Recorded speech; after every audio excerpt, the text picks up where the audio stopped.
Trouble came without warning, loud and unashamed, as a group of white men swarmed a black couple's car at a rural Georgia gas station, shouting slurs and pounding on the windows. Imani Kane stepped in, steady and fearless, her brother Marcus just behind her, quiet, watchful, and quickly dismissed. The gang backed off, but not far. That night, they returned with more men and worse intentions.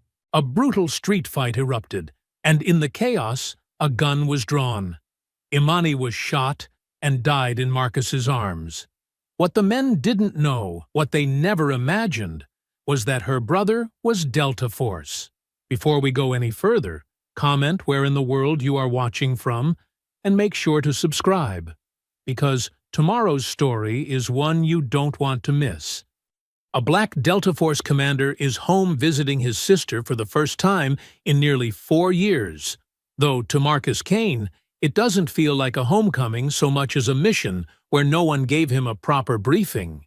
The familiar streets, with their cracked sidewalks and leaning telephone poles, are supposed to offer comfort, but instead they feel foreign, as though some quiet shift has occurred in his absence, like the soul of the town has tilted just slightly, in a way he can't yet define.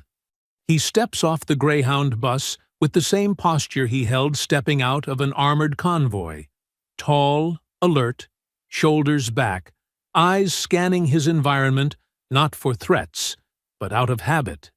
The southern sun beats down from above, filtered through clouds the color of ash and milk, casting a faint silver sheen over Lockridge, Georgia, a town suspended somewhere between history and hesitation.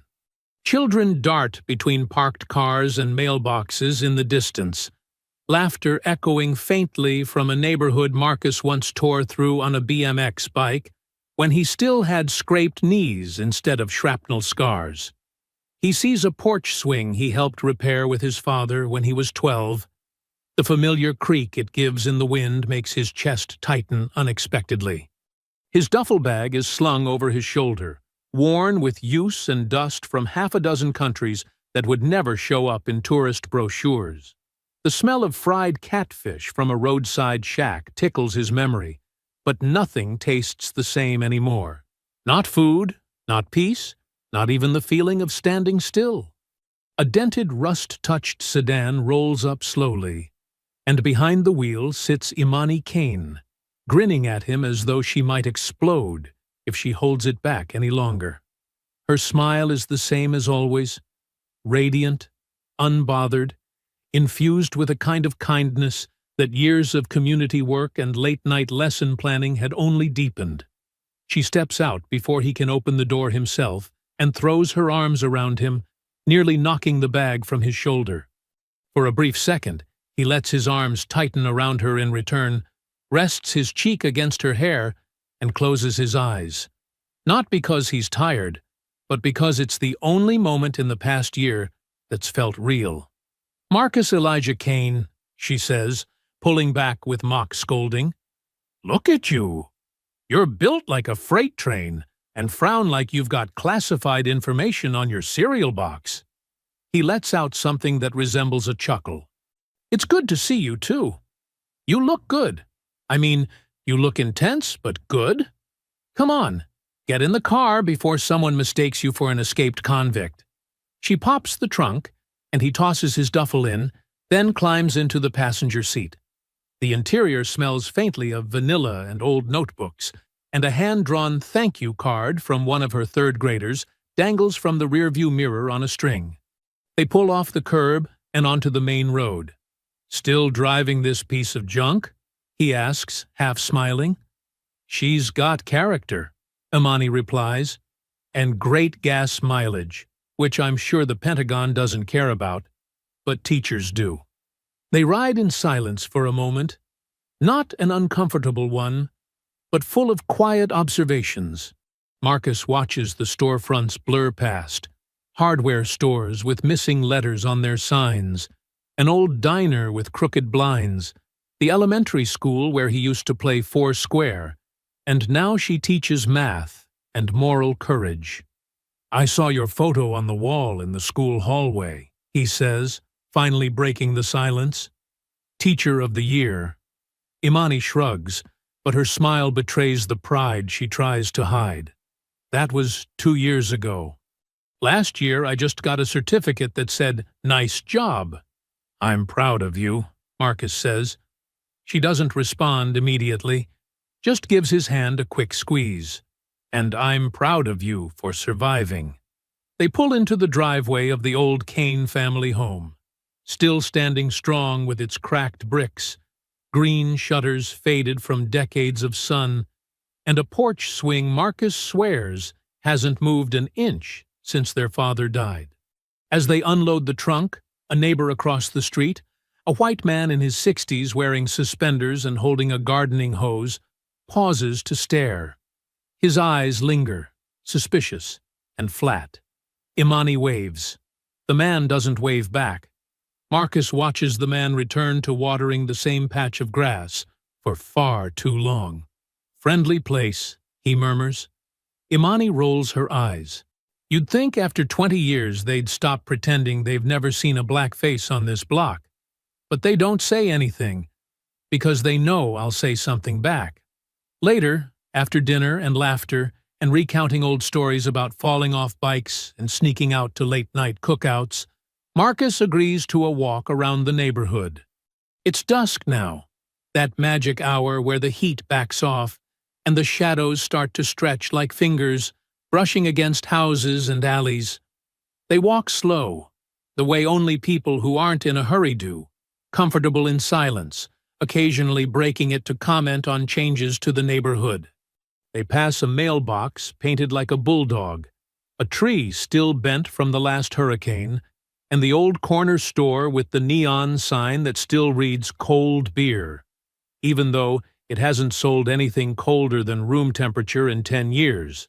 As they round the corner onto Jefferson Avenue, they see Hanson's Gas, its flickering lights spilling across the pavement in weak yellow streaks. And then they see the scene unfolding just beyond the pumps. A rusted-out Corolla sits parked with the engine still running, windows up, and inside, a young black couple, both visibly shaken, clutching each other tightly.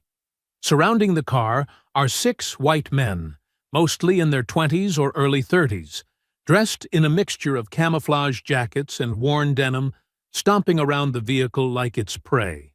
One of them has a beer can dangling from his fingers. Another slaps the hood hard enough to make the woman inside flinch.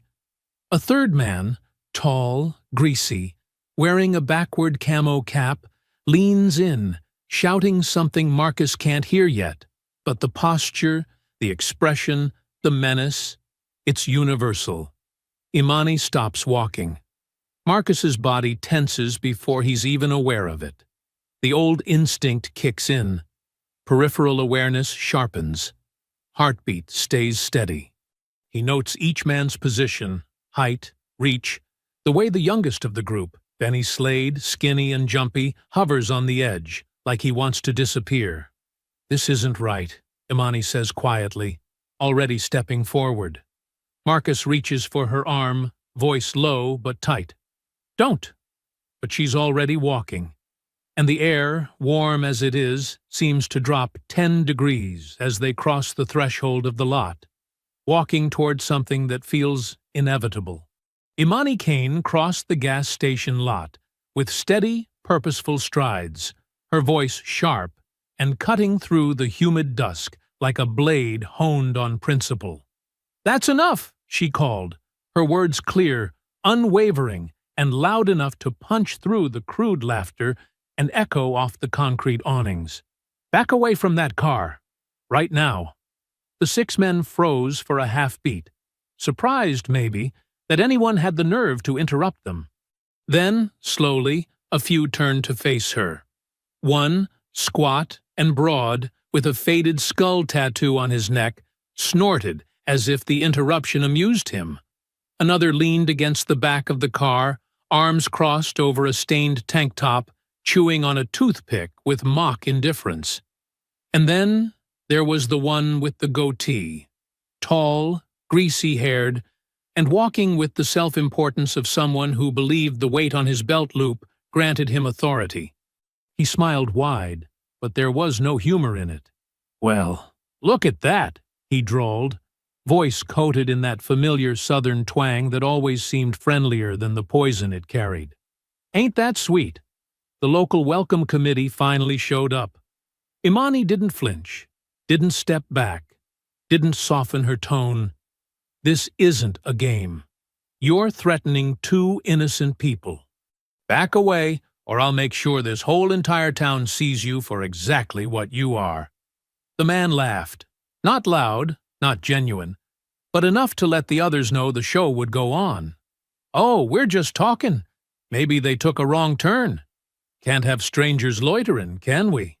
From the car, the black couple inside remained motionless, their expressions frozen in a cocktail of panic and disbelief. The young man in the driver's seat kept both hands visible on the wheel, his eyes darting between the figures outside. The woman beside him pressed her palm to the window, as if searching for something solid, some invisible shield to hold the danger back. Behind Imani, Marcus stepped forward at last, his presence less an entrance and more a shift in gravity. He didn't say a word as he walked up beside his sister, but the transformation was immediate. The air around him tightened, the men's posturing faltered, and even the goatee man's smile dipped slightly. There was something in Marcus's eyes, not loud, not wild, but still and cold, like a tide pulling back before a storm surge. The kind of stare that came from years of operating in environments where hesitation meant death. Marcus's voice, when it came, was low and firm. "You had your moment. It's over.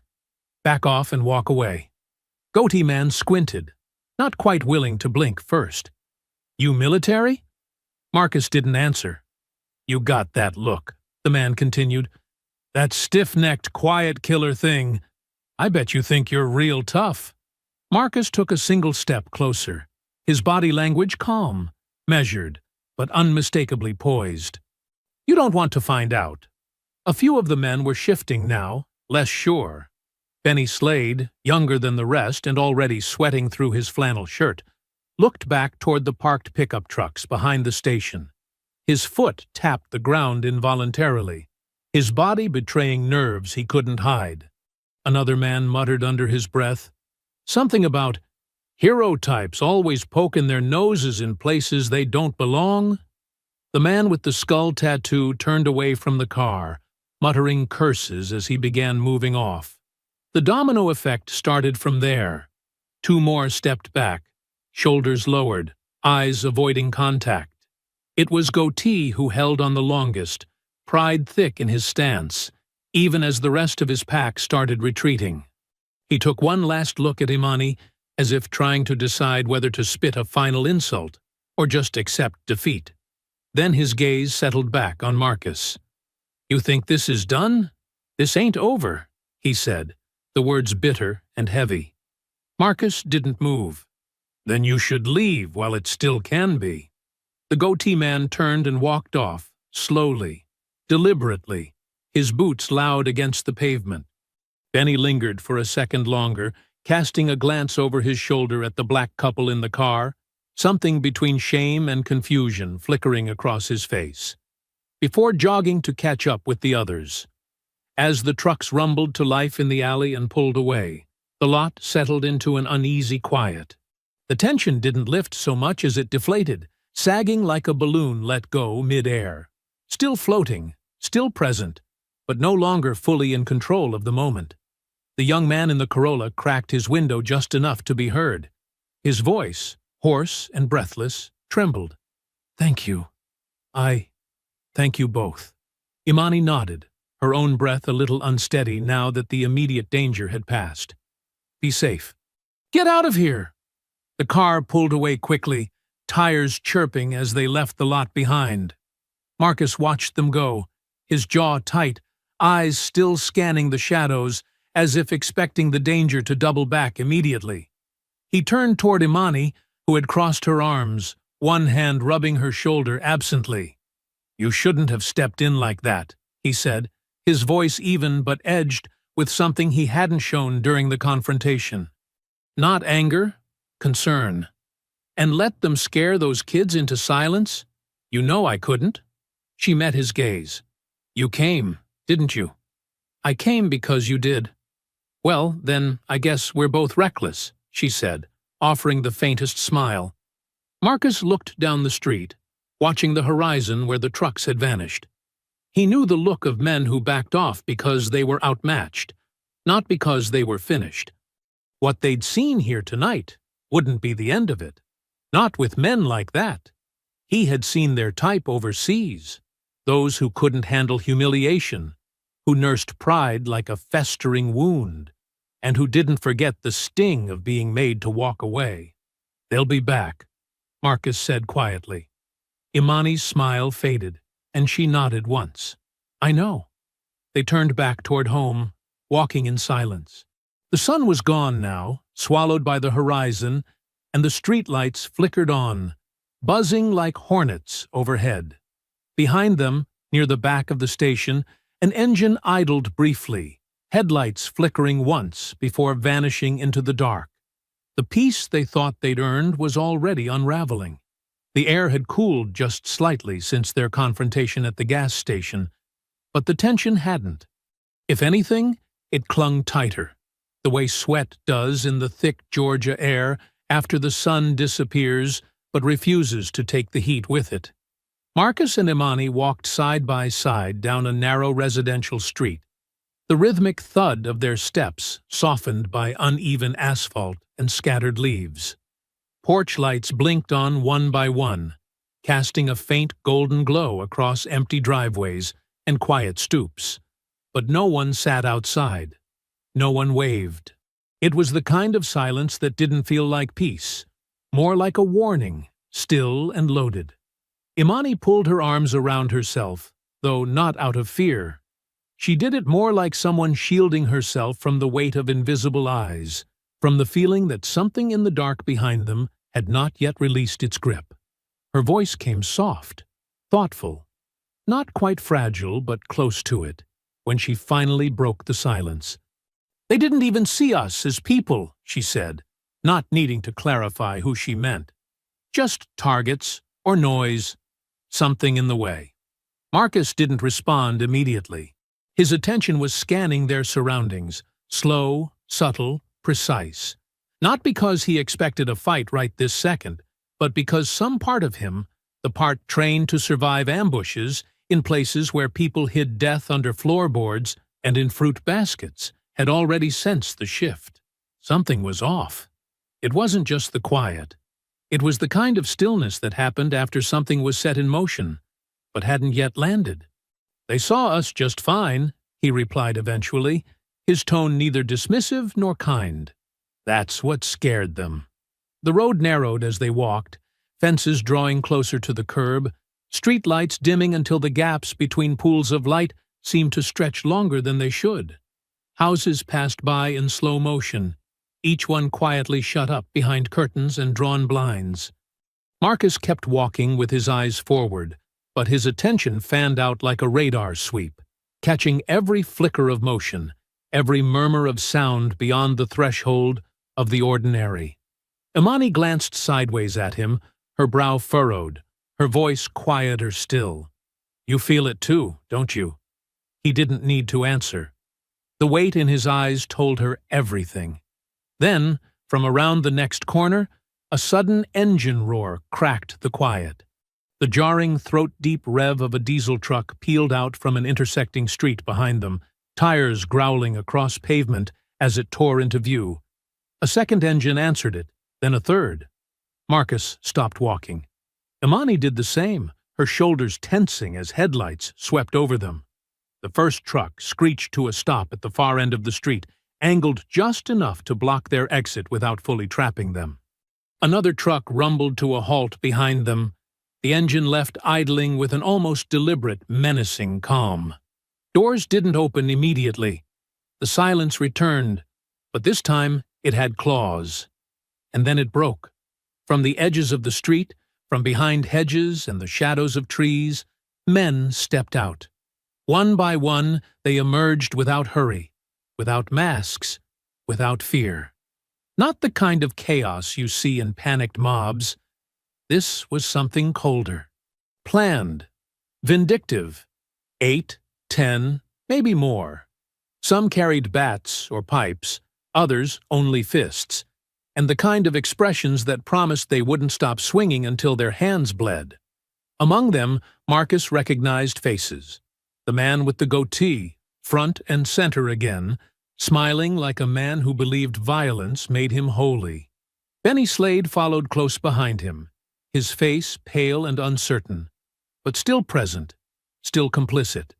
Marcus stepped forward without a word, placing himself between Imani and the encroaching men, as though his body alone could hold them back. His hands stayed at his sides, relaxed but ready, and he scanned the group the way a wolf studies a pack it intends to tear apart. Methodical, without fear, but calculating all the same. The goatee man smiled wider, eyes alight with something unhinged. "You thought that little stunt at the gas station meant you got to walk away?" he said, voice slick with that same cruel charm he'd used earlier. "You made us look weak. You made us look like we take orders from—" He stopped himself just before the word, letting it hang in the air like rot. "People like you. You made yourselves look weak," Marcus said evenly, his voice calm but carrying the unmistakable timbre of command. "All we did was shine a light. Then let's see what happens in the dark," the man hissed. The first blow came from the left, a wild swing with a rusted crowbar aimed at Marcus's head.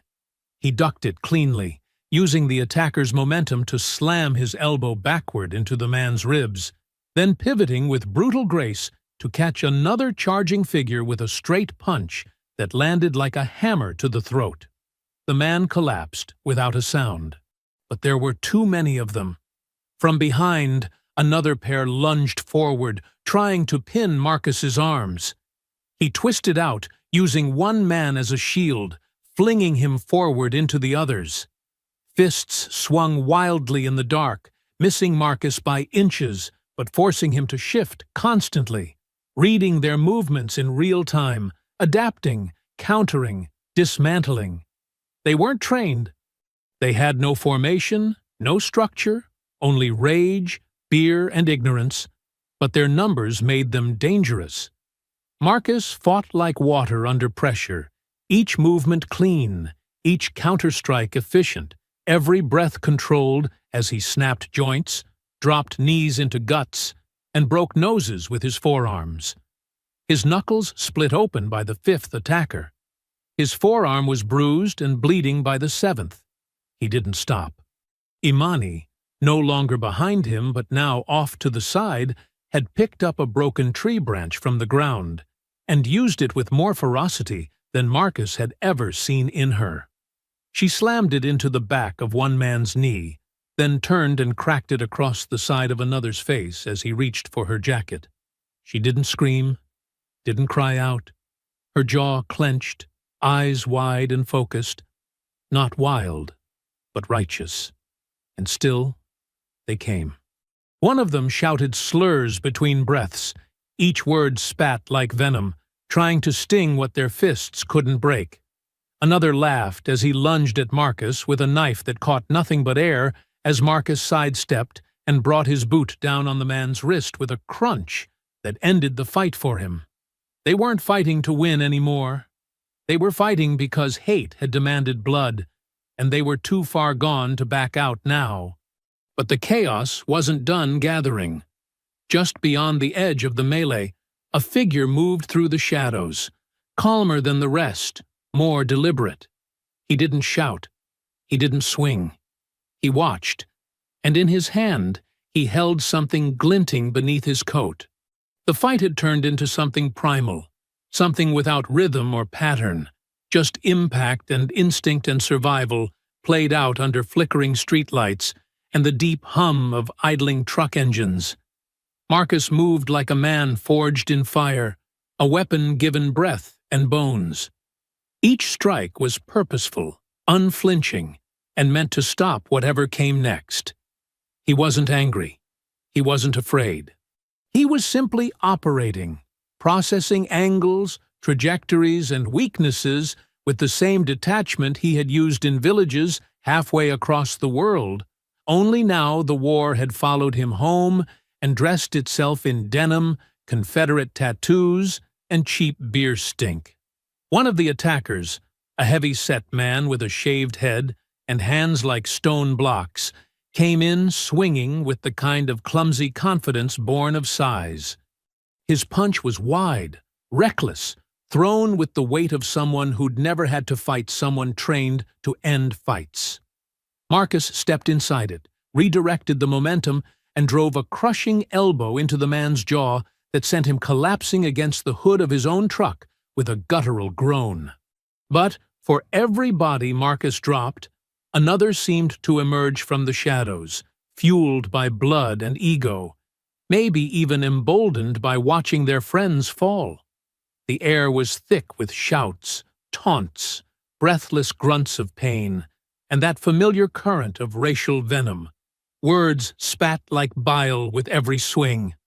"I told you," one of them screamed as he charged. "Told you to go back where you came from." Marcus met him mid-lunge, grabbed his wrist, twisted hard enough to dislocate the shoulder, and flung him bodily into another man. They both hit the pavement in a heap. "Still think this was smart?" Marcus growled between breaths, glaring at the next one stepping forward. And then he saw it, just out of the corner of his eye. One of them breaking away from the pack, dragging Imani backward by the collar of her coat, her heels scrambling against the sidewalk as she tried to twist free. She spun, elbowed him in the temple, then drove her knee upward with so much force that the man let out a sharp cry and dropped to one knee. She followed up with the broken stick she'd been wielding, swinging it downward in a wide arc that cracked across his face, sending him tumbling.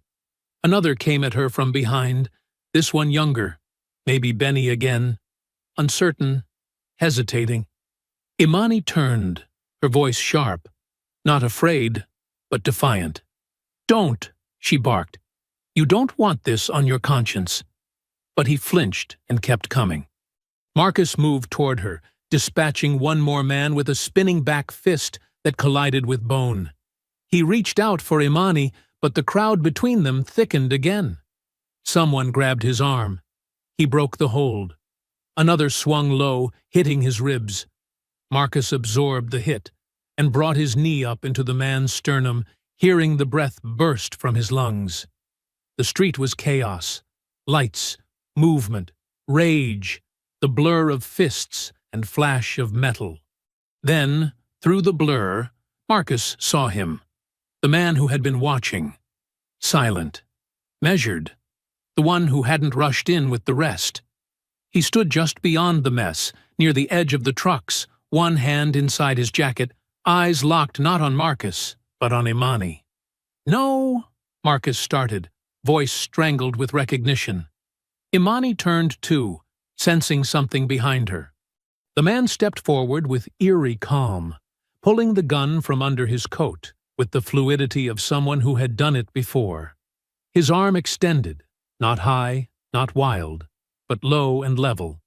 And in that space between heartbeats, Marcus felt everything collapse inward. The sound left the world. The wind held its breath. Even the yelling stopped. "No!" Marcus screamed again, tearing through the crowd toward her. But there were too many bodies in the way, too many seconds between them and the space she stood in. The gun fired. A single flash bloomed in the dim light. The crack echoed off the buildings, loud but somehow distant, like it had come from underwater. Imani's body jerked back as if tugged by a string, the stick falling from her hand as her feet stumbled. She looked at Marcus, not in shock, not even in pain at first, but with confusion, like her brain had felt the sound before it understood what it meant. Then came the blood, dark and sudden, blooming across her shirt as she fell to her knees. Marcus reached her just before she hit the pavement, catching her with arms already stained from the fight, her weight folding into him, her head falling against his chest. He cradled her like something precious, like something he had failed to protect. One arm wrapped under her shoulders, the other pressed desperately against the wound in her side, as if he could hold time in place, reverse it somehow, press life back into her body with the strength of his will alone. Her breathing was shallow, jagged, as her fingers gripped his shirt weakly. "Marcus," she whispered, her voice barely a thread. "Don't let them." But the rest didn't come.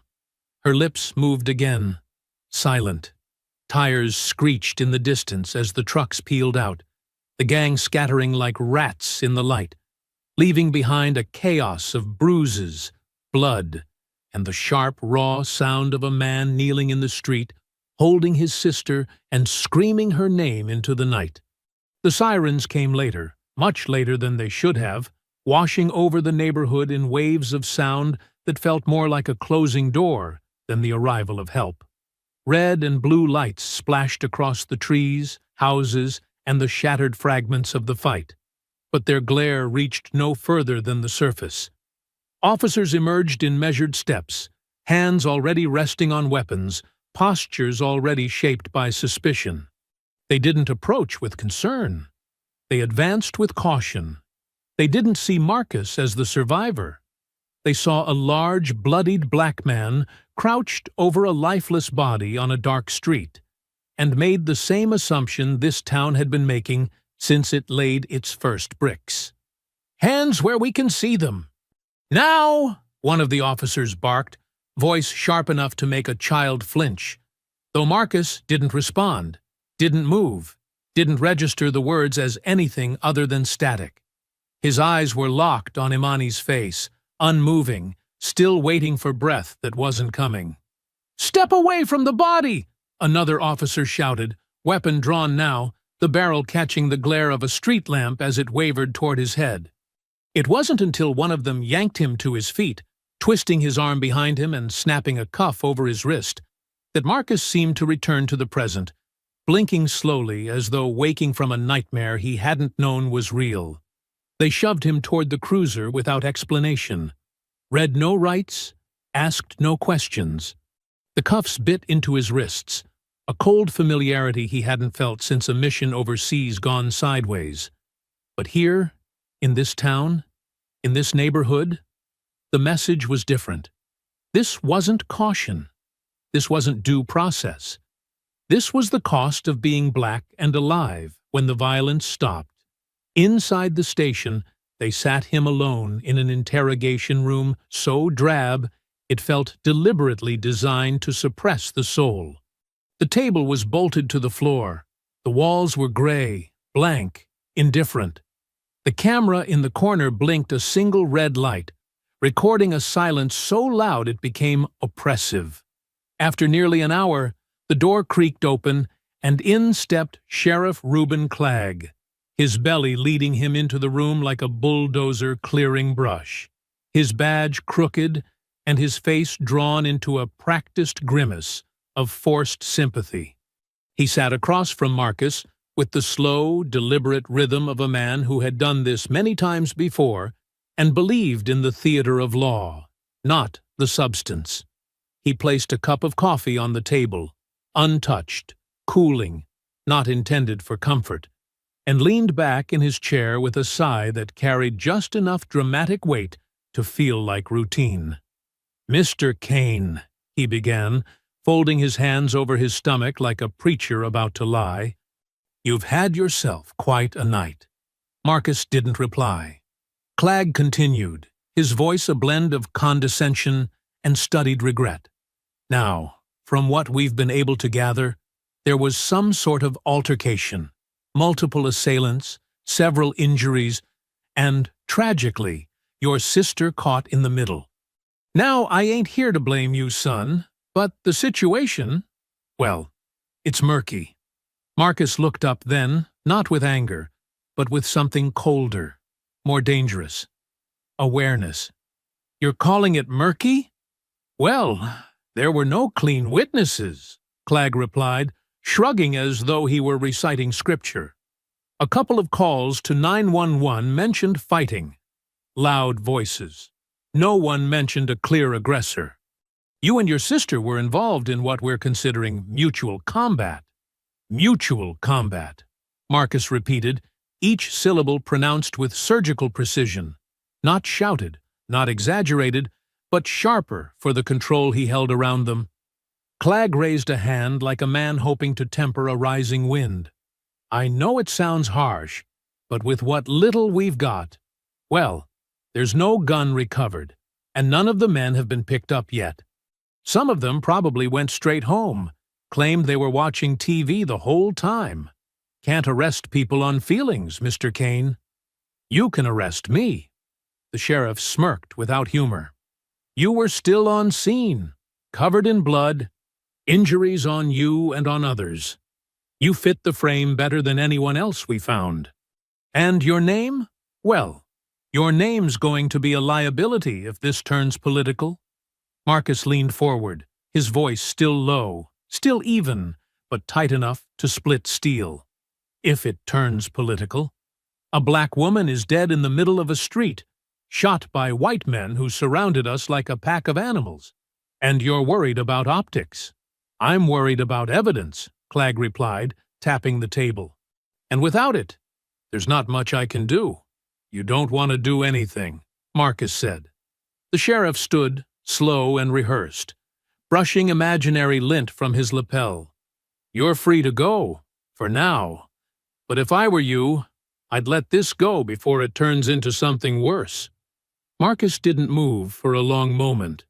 Then, slowly, he stood, his movements smooth, every inch of him coiled and precise, and without another word, walked past the sheriff and out of the room, not because he believed it was over, but because he knew it wasn't. The funeral came 3 days later, held under low, overcast skies that threatened rain but never delivered it, the kind of day that pressed its weight down on the shoulders of every person in attendance. The church was filled beyond capacity, and still they came. Imani's students in neat rows with tear-streaked faces, and hand-drawn cards clutched in their small hands. Her colleagues standing like statues at the back, their grief quiet but palpable. Community members filling every pew, every hallway, every empty space with reverence and heartbreak. There were speeches, memories, voices cracking under the strain of what had been lost.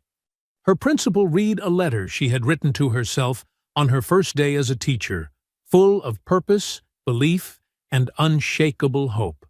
One child stood on tiptoe at the podium to say she wanted to be like Miss Kane, because Miss Kane had told her that her voice mattered, even when others tried to silence it. Marcus sat unmoving in the front row, dressed in black from collar to cuff, his face unreadable, but not indifferent. He didn't cry. His eyes were not dry out of strength, but because there was nothing left in him to release. Imani's casket was too small for someone so large in spirit. The white lilies surrounding it were too clean for the violence that had taken her. That night, in her room, surrounded by lesson plans, quotes written in cursive on scraps of paper, and sticky notes with reminders for a future she no longer had, Marcus stood at her desk, reading her handwriting like scripture. There was a note tucked into her mirror frame, a quote from Baldwin written in her steady, looping hand. "The place in which I'll fit will not exist until I make it." He stared at the note. He folded it into his pocket. And by morning, he was no longer in mourning. He was in motion. The man who returned to the outskirts of Lockridge days after the funeral was not the one who had stepped off that bus with a duffel bag slung over his shoulder and a tired smile hiding behind his eyes. That man had come home. The man who now moved through its edges, unseen but always watching, had stepped into war. Not the kind waged with clear rules and government insignias, but the kind fought in the silences between official statements, in alleys that never saw sunlight, in the places where the law didn't reach because it chose not to. Marcus had always been methodical. The army had taught him that instinct was only valuable when sharpened against intelligence, that every operation needed recon before action. So he didn't rush. He listened. He observed. And in the dim circles of cheap bars, strip mall liquor stores, and backlots where rusted trucks huddled like conspirators, he began to hear Benny Slade's name whispered. Never loud, never certain, but always with the tension of guilt trailing just behind it. Benny wasn't hard to find. He wasn't the type who knew how to hide. He wasn't even the type who understood why he should. The kid was 24, twitchy, pale-skinned, and always moving as though something in his bones refused to be still. He crashed most nights on a stained couch in a double-wide trailer that smelled like sweat, gun oil, and fear. The man he had been trying to become, the kind that stood in parking lots yelling slurs behind a group of like-minded cowards, was just a shell. Underneath, Benny was soft, scared, and not built for what was coming. Marcus didn't kick the door in. He waited, crouched behind the shadows of scrub pines just beyond the property line, until Benny stumbled out the back door to smoke, scratching at his ribs and mumbling to himself. When Marcus moved, he moved like breath, silent, sudden, inescapable. Benny turned just in time to see the world narrow to two dark hands gripping his collar and slamming him backward against the wall with a thud that shook the window frame. "You remember me?" Marcus asked, voice low and steady, not a whisper, but something colder, a statement of fact wrapped in calm fury. Benny's eyes widened, but his mouth only worked in small gasps. I wasn't the one, man. I swear, I didn't shoot nobody." "You were there," Marcus replied, tightening his grip just enough to shift Benny's weight onto his toes. "You watched her die and ran. I didn't know. None of us thought it was gonna go that far. We was just supposed to scare y'all, just rattle you a little. It wasn't supposed to be like that." "Who's we?" Marcus asked, pressing his forearm across Benny's throat with just enough pressure to choke the panic loose. "Say their names." Benny gagged, squirming, his hands patting at Marcus's forearm like a drowning man clawing for surface. "I can't. They'll kill me." "If you think they're more dangerous than I am, then you haven't been paying attention." Marcus dragged him back through the rear door, kicking it shut behind them, then through the trailer and out again into the yard, where his truck waited a block away, hidden behind a thicket of cedar. Benny thrashed weakly in his grip, shouting, but no neighbors stirred. Not this far out, not this late. Not when the voice belonged to someone the town already knew better than to listen to. The farmhouse sat on a patch of land west of the highway, long abandoned, half swallowed by vines and rot. Its roof sagged like tired shoulders. Its front door hung crooked on one hinge. But the basement was dry, and the back room, windowless, walled with brick, once used for canning jars and winter tools, had become what Marcus needed it to be, a place where silence could last as long as necessary. He tied Benny to a chair with cable ties, reinforced with nylon straps. There was no blood, no screams. Marcus didn't need them. His presence did the work. The cold in his eyes, the efficiency of his movements, the total absence of hesitation. It was enough. He stood in front of Benny, arms crossed, his voice a low rumble in the dead room. "Talk." "I can't," Benny said again, but his eyes betrayed him. "They'll come after me. Hawk. He don't play. He's ex-military, but he's crazy, man. Calls himself a patriot, but he's got a basement full of guns and manifestos." "Start with Hawk," Marcus interrupted. "Name, full name, where he stays, who he trusts. Then work your way down." Benny hesitated, shaking now, sweat dripping from his brow, as if his own body was trying to escape him. "I want all of them," Marcus said. "The ones from the gas station. The ones from that night. Every single one who stood there and did nothing. The list came slowly at first, broken, muttered through chattering teeth and stammered panic. Names, nicknames, descriptions. One man with a birthmark on his neck. Another who always wore military boots but never served. Hawk, Derek Voss, was at the top, always at the center. Ran a prepper camp in the woods north of town. Funded by donations and hate. Supposedly untouchable. Connected. Feared. Marcus didn't take notes. He remembered everything. When it was done, he stood there for a long moment, staring at Benny like one might study a caged animal. Not out of pity, but as if considering whether releasing it served any real purpose. He walked out of the room without another word, the door creaking shut behind him, and left Benny tied in place, his fate unresolved, his sobbing echoing behind the walls as the night reclaimed its silence. By the time Marcus returned to Zeke's compound, the moon had vanished behind heavy clouds, and the trees whispered in the dark with the confidence of old secrets. Zeke didn't need to ask questions when Marcus stepped into the shed. They spoke the same language now. Without ceremony, Zeke unlocked the armory and opened it wide, revealing a curated collection of weapons, gear, and IDs like relics in a war museum curated by ghosts.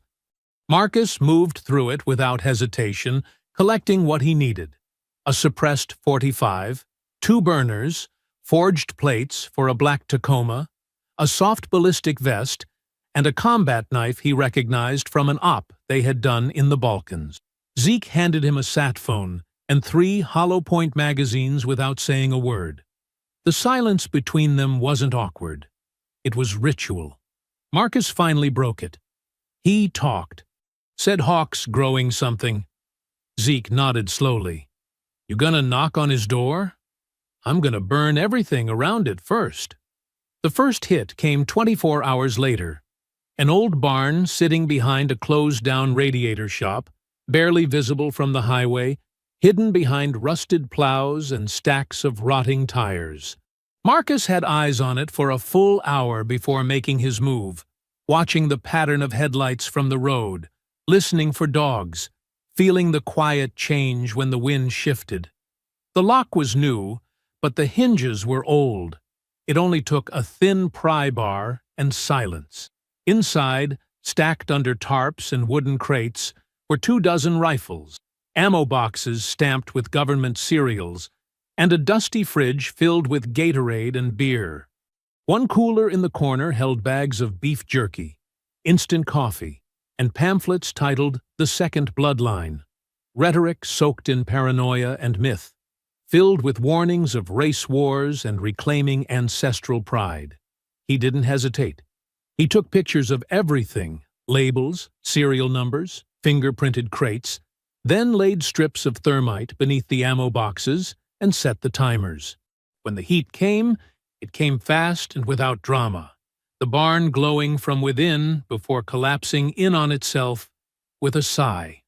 By the time the fire department arrived, Marcus was already 2 counties away, clean and invisible.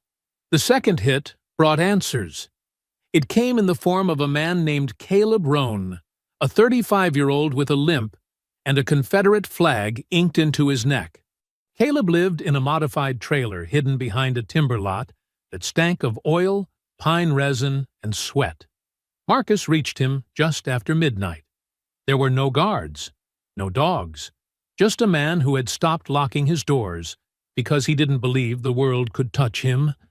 He was wrong. The silence inside the trailer had that brittle kind of quality, like ice stretched too thin over a deep, black lake, so that, when it broke, it shattered all at once. Marcus didn't knock. He didn't announce. He came through the back door low and quick, his boots silent against the soft linoleum, his silhouette a shadow before the first man even had time to register that death had arrived in the shape of a man. The first sound was the muffled scrape of a chair leg being pushed back too fast. Marcus moved in a blur, a tight pivot into the kitchen doorway, where Caleb Rohn sat half-dressed at a cluttered table, a sandwich halfway to his mouth frozen open in a stupid, delayed reaction. Before the chair could fall backward, Marcus was on him. He crossed the room with mechanical speed, his left hand batting the plate away, ceramic shattering against the floor, as his right slammed into Caleb's throat, collapsing his windpipe enough to drop him back into the seat without a scream. Caleb gasped, eyes wide, hands fluttering toward his neck like birds crashing against a windowpane. Marcus didn't give him space to recover. He brought his knee up, hard, slamming it into Caleb's chest, driving the breath from him with a sickening crunch as ribs gave way. Caleb wheezed, coughing blood onto his shirt, but Marcus was already behind him, one arm around the man's throat, the other wrapping a thick black cable tie around his wrists, before Caleb even understood how badly outmatched he was. The chair tipped, but Marcus caught it mid-fall, slammed it back down with a force that cracked the rear leg. Caleb thrashed weakly, red leaking from the corner of his mouth, eyes swimming with panic as Marcus stepped back just enough to look at him, just enough to be seen clearly in the pale yellow light of the overhead bulb. "No screaming," Marcus said, voice low and calm, like someone delivering instructions over a headset. "You scream, I break your jaw. You lie, I make you remember why fear has a face." I don't know what you—" Caleb started, his voice hoarse, panicked. Marcus moved so fast it was almost unseen. He brought his elbow down across the man's face, a short, brutal arc that split the skin along Caleb's cheekbone and knocked his head sideways like a rag doll's. Blood sprayed across the table. Caleb choked on it, coughing, spitting, trying to shake his head but failing. One of his eyes was already swelling shut. "You were there," Marcus said. Not a question. A statement. "Gas station." Then the alley. I didn't shoot anybody. I didn't even have a gun. I was just back up. I swear." "You watched her bleed. You walked away." "I didn't know. I didn't think she—" Marcus drove his fist into the man's midsection, low and angled, crushing into the side of his ribs with enough force to make Caleb gag. The chair bucked beneath him. His whole body spasmed, and he nearly tipped. But Marcus grabbed the back of his hair and yanked his head upright again. "She died in my arms," Marcus said, his voice not loud but weighted, soaked with grief that had turned poisonous. "And now you're going to give me every name you've ever heard, shouted across a field, whispered in the back of a truck, spoken like gospel by men who think the world owes them something for being born in the right skin." Caleb sobbed, a mess of pain and terror. Hawk runs it all, man. I only got pulled in last year. He's ex-military, or claims to be. He's got training drills, a goddamn training camp in the woods, north of the reservoir. Says the system's broken, that we're gonna bring back order. Real order. Marcus tilted his head slightly. "How many?" "I don't know. Maybe 50 or 60 regulars. More on rotation. They don't talk to each other much. Everyone's siloed. Hawk set it up like a unit. Small teams, isolated. And you're his errand boy." Caleb coughed hard, blood splattering onto his lap. I carry gear. Deliver crates. I don't shoot. I swear it. I never meant for her to die." Marcus studied him, unmoving. "But she did." Caleb nodded, tears streaking through the blood and sweat. "Yeah, she did." Marcus pulled a phone from his pocket, flipped through a few images he'd taken from the burned barn. The weapons, the pamphlets, the maps. He held it up to Caleb's face. "What's this? I want locations. Who handles supply? Who prints these lies?" I can draw it. I got a map, hidden under the sink." Marcus stepped back slowly, his breathing calm, his gloves wet but steady. "You're going to draw it. Then you're going to sit here and pray. And if I come back and find even one lie, you're not going to die fast. You're going to wish you were Benny." Caleb blinked. "Is he—" But Marcus had already turned, walking into the kitchen, pulling open drawers, snapping open the false bottom beneath the sink, and retrieving the rolled-up topographic map that Caleb had stashed like it would save his life one day. It wouldn't. Not now. By the time he left, the man was still tied up, his face a ruin of bruises, lips swollen, eyes wild with fear. Marcus didn't look back. He didn't have to. Caleb had seen what he needed to see. What mattered now were the names, and the path they formed. Hawk wasn't just assembling angry men. He was building a war machine. Marcus now had proof of it. And he would dismantle it one artery at a time, until there was nothing left for Hawk to command but ashes and regret. Outside, the wind had picked up. Trees leaned into the dark like silent witnesses. Marcus climbed into the truck, laid the map across the seat, and started the engine. The dash light glowed across his face as he drove into the woods, the road winding tighter with every mile. Somewhere ahead, another safe house waited. More weapons, more names, more men who thought they were ready. They weren't. The sheriff showed up just after dawn, as the fog was still lifting off the road in long, lazy curls, and the last of the night's quiet hadn't yet been chased off by the sound of engines or birdsong. Marcus had parked the truck outside a run-down diner on the edge of town, his coffee cooling untouched in front of him as he sat alone in a back booth beneath a flickering neon sign that buzzed like a broken memory. He had come not for food, but for calm, though he wasn't sure he still understood what that meant anymore. Clegg slid into the booth without asking, the creak of old vinyl groaning beneath his weight. He didn't take off his hat, just tilted it back enough to show the lines carved deep into his face, the years of looking the other way etched into every crease like a road map of cowardice. "You've been busy," the sheriff said, voice flat, not unkind, but distant in the way a man might speak to someone he knew was already walking toward something final.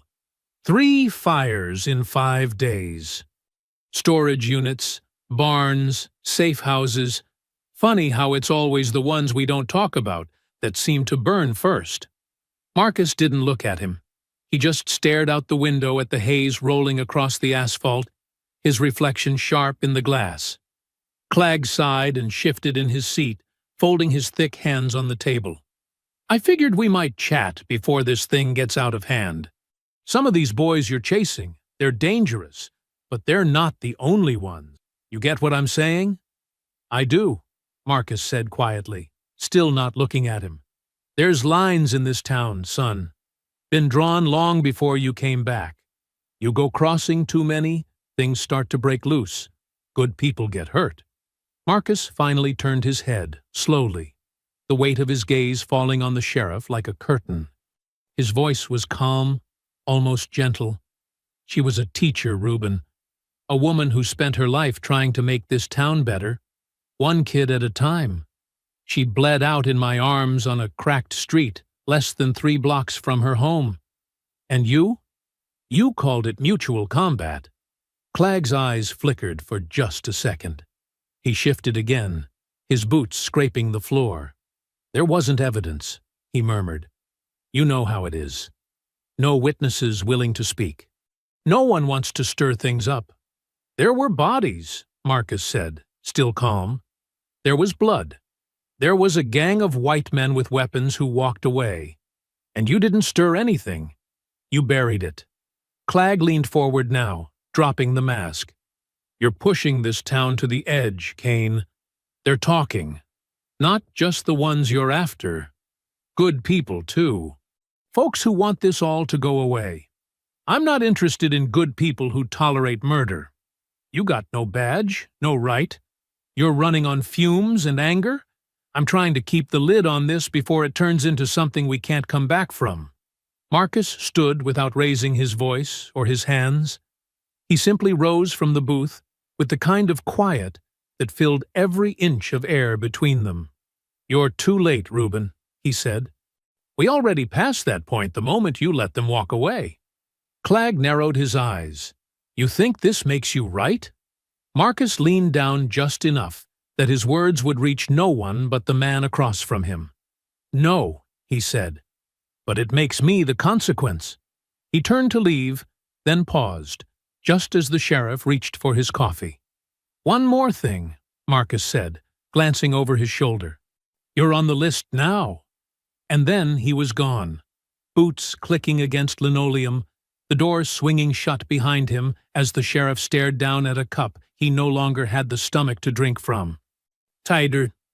That night, Marcus sat in the farmhouse again, alone except for the photo of Imani propped against a rafter above the desk, a smiling print from her graduation day, her cap slightly askew, eyes bright with a kind of belief he no longer remembered how to carry. He stared at the photo for a long time, the silence wrapping around him like gauze pulled tight. "Would you forgive me for this?" he asked the still air, voice rough with exhaustion and something older, deeper. "Would you even recognize me now?" He reached out and brushed dust from the frame. "I tried to wait. I waited for the system. I waited for the law. But they waited longer. Long enough to bury you. Long enough to move on." He didn't cry. He hadn't in days. Grief had folded inward, twisted into a shape sharp enough to cut through everything he touched. Zeke showed up the next morning, stepping into the barn with a scowl, a duffel slung over his shoulder and mud on his boots. He tossed the bag onto the floor and crossed his arms. "You're unraveling," he said flatly. Marcus didn't look up.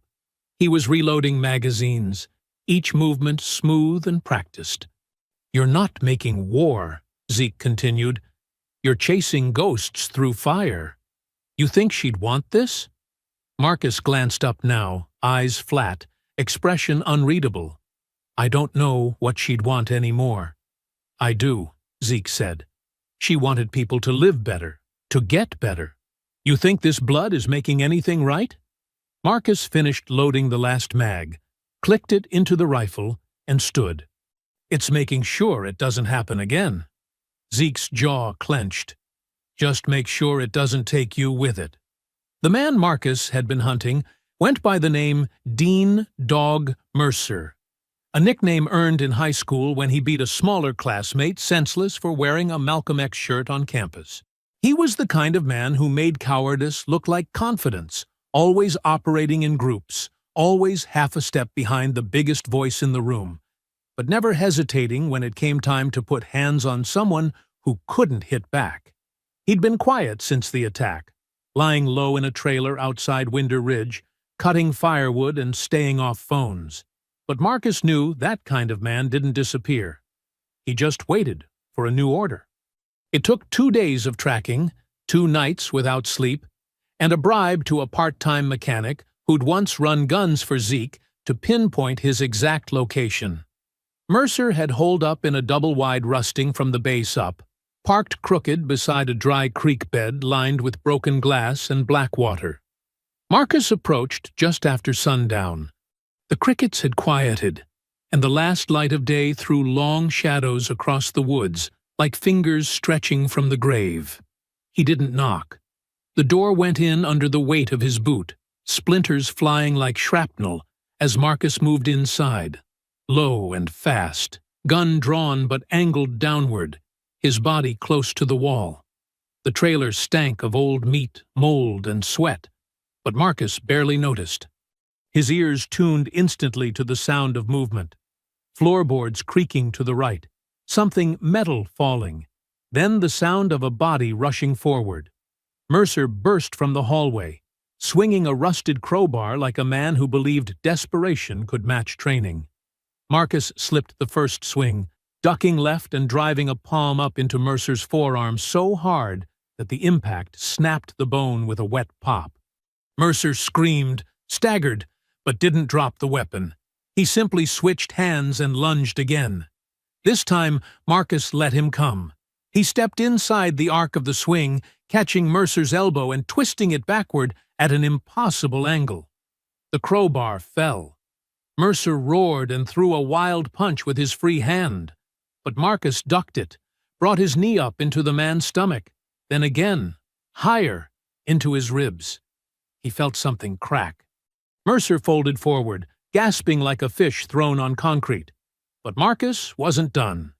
He grabbed Mercer by the shirt collar, slammed him face first into the counter, then again into the wall, the impact deep enough to leave a smear of blood and broken drywall. Mercer sagged, dazed, but when Marcus reached for the cuffs, the man lashed out again, head-butting backward, catching Marcus just below the eye. The flash of pain was sharp and immediate. Blood blurred his vision, and something inside Marcus snapped. He slammed Mercer onto the kitchen table, drove his elbow into the back of the man's neck once, twice, until the wood cracked beneath them, and Mercer collapsed to the floor in a heap of twitching limbs and hoarse, incoherent gasps. Marcus straddled him, one hand on the man's collar, the other forming into a fist that hovered, ready, aching to end it. "You remember her?" Marcus growled, his voice so low it scraped the edge of sanity. "The black woman you grabbed, the one trying to stop you from killing an innocent couple. My sister. Her name was Imani." Mercer blinked up at him, one eye already swelling shut, blood pouring from a split in his lip. I didn't shoot. Wasn't me." "But you held her down," Marcus snarled. "You pinned her while they closed in. You helped." "I didn't know," he gasped.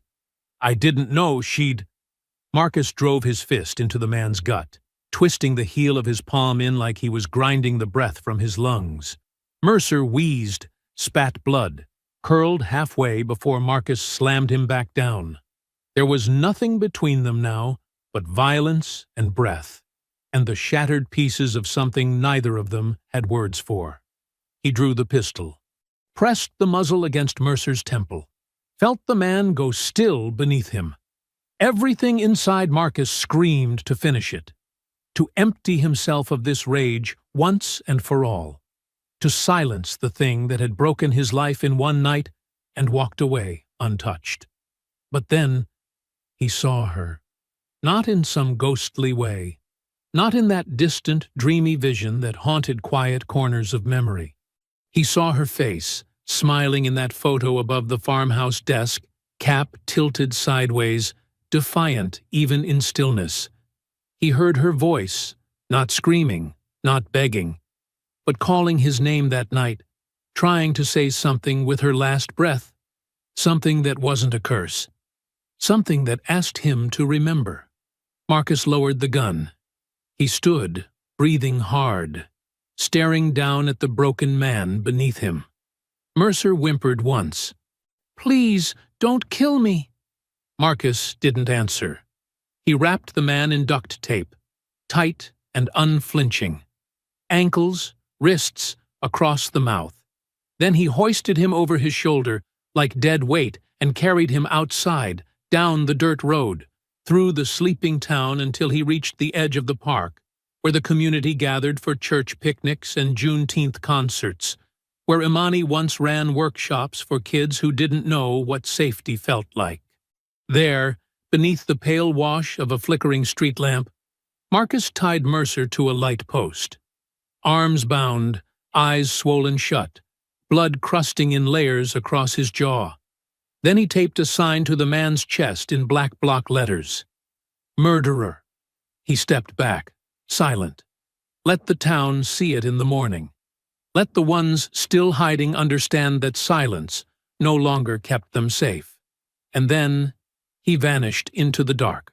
The moment Hawk saw the photograph of Dean Mercer strapped to a signpost in the middle of town with the word "murderer" duct-taped to his chest, he knew the reckoning had arrived.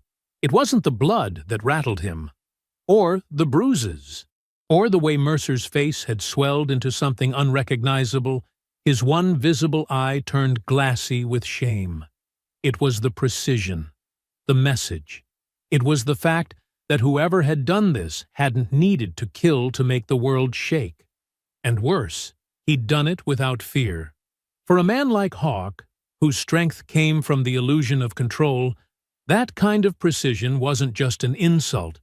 It was a declaration of war. He moved quickly after that. The next 24 hours saw encrypted chatter buzzing across militia channels, lieutenants summoned from drills, caches moved, and plans accelerated. Hawk's movements became sharper, his tone clipped. He called his inner circle to the quarry, and this time it wasn't to posture or grandstand, it was to act. The photo of Zeke came out first. Grainy surveillance pulled from one of the side roads near his shop. The old man, unarmed, locking the compound gates for the night.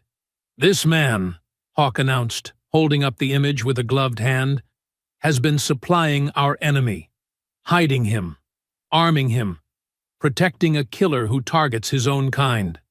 The men around him, armed, masked, faces lit by the dull orange glow of oil barrels burning near the center, murmured with agitation. Someone spit. Another one muttered, "Traitor!" Hawk raised his voice, slicing through the unrest like a cleaver. "This is not just about one man.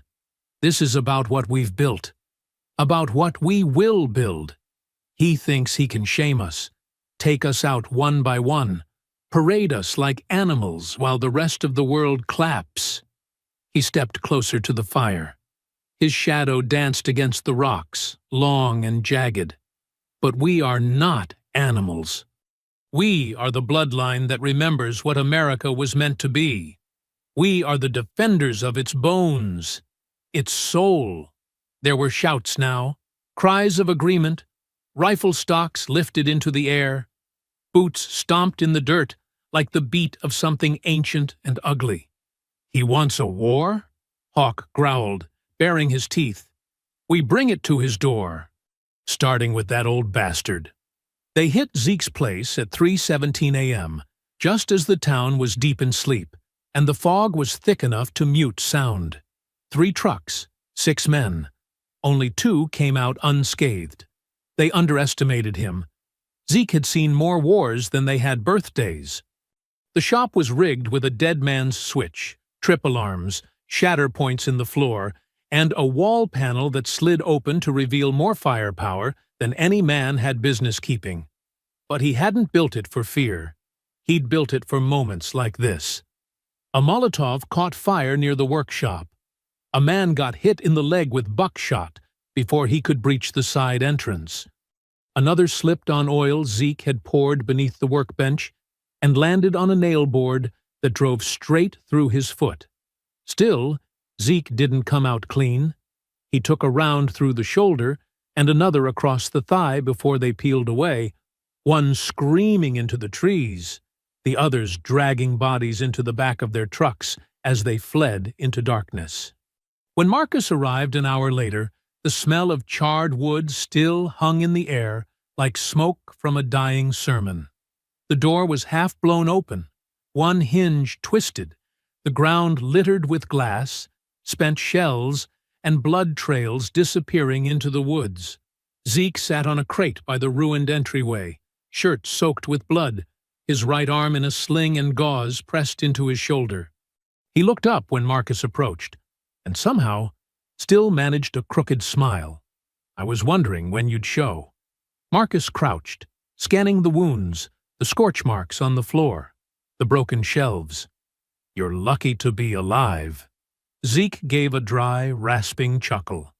"Luck had nothing to do with it. They were dumb and loud. Probably thought I'd be asleep." Marcus looked at him now. Really looked. The pain was there, obvious in the way he winced every time the wind shifted. But so was something deeper. Weariness and worry. "This can't go on," Zeke said quietly. "This ain't a righteous path anymore. It's a war now, Marcus. A real one. Not just between you and Hawk, but between 2 Americas trying to tear each other apart." Marcus didn't answer. Zeke's steady hand closed around Marcus's forearm, firm despite the tremor. I know you want to stop him, and I don't blame you. Just don't set the whole world on fire to watch one man fall."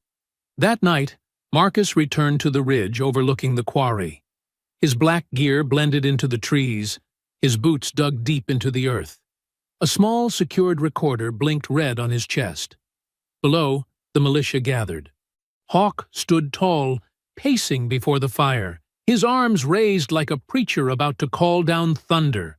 The crowd was larger now. Dozens of men and women, faces hidden by masks or paint, rifles across their backs, handguns on their hips. They didn't come for strategy. They came for fury. And Hawk gave it to them. "They're coming for us," he boomed, voice echoing off stone and trees. "The media, the feds, the traitors in our own backyard. They want to shame us for remembering who we are." He raised a fist. "They want us to kneel, to beg, to apologize for surviving. But not today." Cheers rose, loud, chaotic, carried by violence and fantasy. "We don't apologize. We defend, we cleanse, we reclaim." Marcus didn't move, didn't blink. Just let the recorder run. Every word was another nail. Chut. Later, back at the farmhouse, Zeke sat propped against a wall, stitched and pale, but awake. Marcus played back the recording. Static buzzed between Hawk's words, but the hate came through clear. So did the intent. Zeke listened without speaking. When it ended, he let out a slow breath. "You get him talking like that in front of the wrong people," he said. "He'll hang himself." Marcus looked out into the dark. "No," he said. "He doesn't get the rope. I'm bringing the hammer." The video went live at dawn. No fanfare, no taglines, no branding. Just a single anonymous account on multiple platforms. The title marked simply, "This is what they're preparing for." The footage started with Hawk's speech at the quarry, his voice raw with fury, cutting through the grainy audio like a blade sharpened on history's ugliest echoes. The firelight flickered behind him, casting warped shadows across his followers, rifles slung over shoulders, fists raised high. The words played unedited, uninterrupted. "Defenders of America, purity by sacrifice. Cleanse the sickness." Every line bled with venom, and every face illuminated in the crowd was sharp enough for a pause and zoom. Then came the second reel. Clips of interrogations. Voices distorted, faces blurred, but the confessions were unmistakable. Men admitting to the ambush, admitting they knew it would happen. One describing the moment Imani Kane was pulled back and pinned while others shouted, while someone pulled the trigger. The words were raw, uncoached, ripped from men who had not expected to survive the conversation they were having. The internet did the rest. Within hours, the post had spread beyond the borders of Georgia. Activist groups reposted it across social channels. Hashtags surged. Newsrooms scrambled to verify. By midday, digital overlays of the grainy faces began circulating. Crowdsourced, annotated, and distributed. Marcus didn't have to name names. The world had begun doing that for him. Protesters marched in front of the county courthouse before the afternoon sun could melt the dew off the lawn. Cardboard signs painted overnight read, "Justice for Imani, who protects us from them?" And we saw the video. People poured in from neighboring towns and across state lines, crowding courthouse steps, demanding arrests, calling for accountability.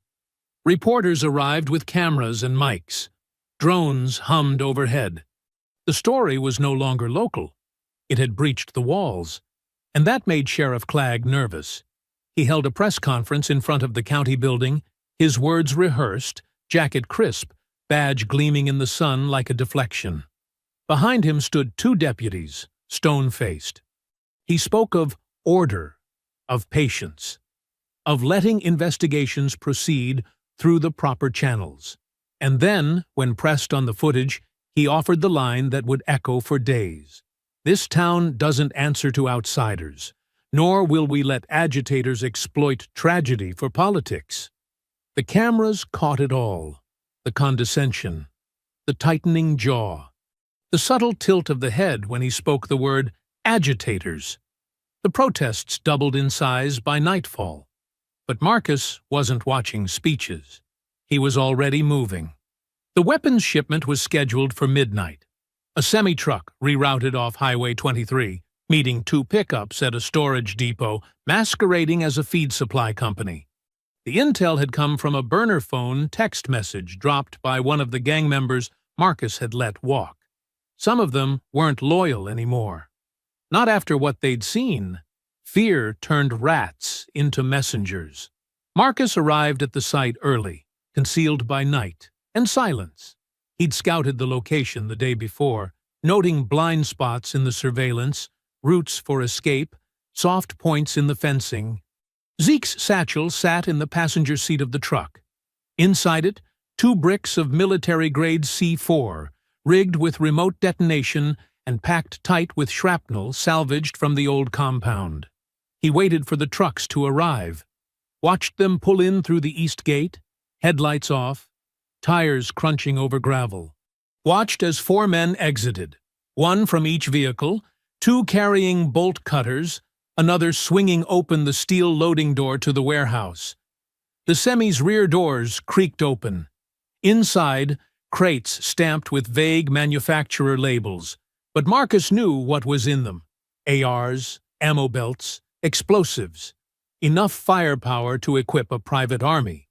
He moved while they unloaded, a ghost in the dark, slipped between shadows, placed the charges beneath the truck axles and inside the storage shed's rear corner, near the wiring where the fire would spread fastest. Each move was clean, precise. He didn't leave fingerprints, didn't even leave footprints. By the time the 3rd crate hit the ground, Marcus was already back at his vantage point, the detonator cold in his gloved hand. He waited until they were inside, until the last box had been pried open, and one of the men gave a long, low whistle of admiration. Then he pressed the switch. The explosion didn't come in a roar. It came in a sequence, a controlled fury that tore through steel and night, fire blooming in calculated bursts, first beneath the semi, which flipped onto its side like a dying beast, then through the warehouse wall as the charges inside ignited the wiring. The air turned orange. Men screamed. One staggered out, arms flailing, shirt on fire. Another crawled on all fours, coughing smoke. Marcus didn't fire a shot. He just stood in the tree line and watched the sky burn. By morning, news helicopters circled the depot like vultures. The sheriff's office cordoned off the scene with tape, but there wasn't much left to salvage. The weapons were destroyed, the building unsalvageable, the vehicle's charred bones on blackened gravel. Reporters speculated about rival groups. Protesters claimed sabotage. Officials called it an internal mishap. But online, the same anonymous account that posted the Hawk video returned, this time with 4 words: "You will not arm." By the time Marcus tracked down the last man from the gas station, the town had all but turned inside out. The protests had made the headlines. Hawk's face had gone from obscured backwoods boogeyman to something sharper, something more exposed. The gang had scattered into bunkers and hideouts like roaches flushed from drywall, but Marcus hunted with the precision of a man who knew the exact weight of his mission. This final target, Randy Coyle, wasn't the loudest during the attack, nor the first to throw a punch, but he had stayed longer than most. He had stood with his back against the car, arms crossed, while the others shouted slurs and fists flew. He had watched Imani fall. Randy had fled north after the video surfaced, hoping to disappear into a cousin's trailer near the ridge. He didn't make it far. Marcus caught him 2 counties over, trying to buy burner phones and canned beans with trembling hands at a 24-hour truck stop. He didn't fight. He barely ran. He knew who Marcus was. Everyone did now. The interrogation was clean. Ruthless, but clean. It didn't need drawn-out violence, not anymore. Marcus had long since learned that the threat of silence, of not knowing what was coming next, could crack a man faster than a broken rib. He bound Randy to a chair in the back of a boarded-up hunting lodge and waited, letting the dark press in. No questions. No accusations. Just the heavy weight of Marcus's presence. Eventually, the fear split open. "They've got a place in the woods," Randy muttered, barely audible. "Not on any maps, no roads, no markers. They call it the Route. Hawk built it after that trial a few years back. Said it was time to have something permanent, something pure." Marcus leaned forward slowly, never blinking. How many men? 20, maybe more. All armed. Some of them ex-military, dishonorably discharged. Some just angry. They've got towers made from repurposed RVs, spotters posted all hours. You can't walk up without them seeing you coming. But they think they're untouchable now, like they're the last line of defense. "And Clag?"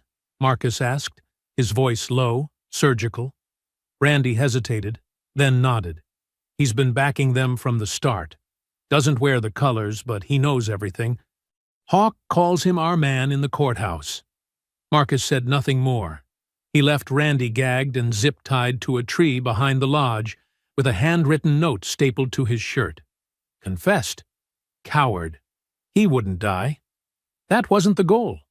Fear was more useful than a corpse. Back at the farmhouse, the map was already laid bare across the length of Zeke's workbench, curling slightly at the corners from heat and time. Marcus stood over it with his hands pressed flat against the edges, eyes locked on the elevation lines, memorizing every inch like scripture. Zeke circled the compound's suspected location with a thick black marker, tapping the center twice before sliding over a second map, detailing the terrain. "This whole ridge here's unstable," Zeke explained, his tone clipped with focus. "You try to scale it from the east, you'll either fall or trigger the motion alerts they've got buried in the shale. Your best approach is the north runoff. It's dry now, barely a creek bed, but deep enough to get close without being spotted." Marcus traced the route with his finger, his mind already mapping movement, cover, timing. "What's the fallback? There's a natural drop about a mile out. If things go bad, you dive and roll. I've got a truck waiting near the line, but you won't get a second run at this." Marcus nodded once, slowly. "I don't intend to." They spent the next hour walking through every scenario: entry points, escape routes, fallback positions. Zeke pointed out natural chokeholds where smoke grenades could buy seconds. Marcus calculated angles of approach for each structure, identifying which buildings likely held ammo, fuel, or gear caches that could double as hazards or cover. It was an operation constructed not for combat, but for surgical disruption.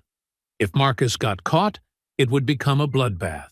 But if he timed it right, if he moved through the chaos and used the fire like a blade, then maybe, just maybe, it would be enough. That night, the woods surrounding the compound pulsed with tension. Wind moved through the pines in low whispers, pushing leaves in dry circles across dirt paths carved by off-road trucks and boot treads. Marcus moved with them, blending into the rhythm of the trees, every breath measured, every step silent. He wore patched fatigues and a militia jacket stolen from a burned-out safe house, his face streaked with dirt, his eyes hard behind the brim of a trucker's cap. No one questioned him as he passed the outer watch line. The militia had grown lazy, too confident in their numbers, too sure no one would dare come close. The inner camp opened wide like a mouth. Rows of tents, trailers, and floodlights surrounded a central fire pit where bodies swayed to Hawk's voice. The man stood on a raised platform, preaching again to his congregation of armed believers. Words like blood, heritage, and sacrifice spilled from his lips like a sermon long rehearsed. They responded with stomps, gunshots in the air, fists raised in call and response. It was less a rally than a ritual. Marcus moved through them like a shadow, head down, body slouched just enough to disappear into the crowd. His heart pounded a steady rhythm, but not with fear. This was focus, the kind he'd trained for, the kind he'd used in villages overseas, moving through enemy terrain with a calmness that defied the chaos around him. Then, across the clearing, he saw it. Clag. The sheriff stood near the fire, smiling. Not nervous, not cautious, smiling. He wore his badge, still clipped to his belt like it meant something. He was shaking Hawk's hand with the ease of an old friend, leaning close to say something private. Hawk laughed, slapped Clagg's shoulder, and nodded toward the crowd like they were kings observing a loyal army. In that moment, everything Marcus suspected was confirmed. Not in words, not in paper trails, but in posture, in proximity, in the shameless comfort between men who knew exactly what they were doing and how long they had been doing it. The explosion tore through the compound like the roar of a god tired of waiting. 1 second, Hawk was standing near the fire pit, still basking in the sound of his followers' approval. The next, the far eastern side of the encampment ignited into a wall of fire and splintered steel. One of the old fuel storage tanks, long dormant and half-buried, went up in a bloom of red-orange flame so bright it turned the night sky into a second sun. The shockwave punched through the trees, scattering tents and rattling the trailers on their axles, and the fire consumed the perimeter wall like it had been made of paper and pride. Screams followed. Men grabbed weapons and scrambled, radios squawking half-sentences, orders layered over panic. Someone opened fire blindly into the tree line. Another shouted about sabotage, about federal agents, about betrayal. Marcus was already moving. In the chaos, his mask still in place, he slipped from the outer circle into the core of the compound, ducking low between the shadows of overturned crates and toppling floodlights. He moved with no hesitation, no waste in his steps. Every muscle remembered the layout from the maps. Every instinct was sharpened to surgical precision. His first target was Donnie Rawls, a heavy-set enforcer with broken knuckles and a temper that had snapped too many jaws in backroom beatings.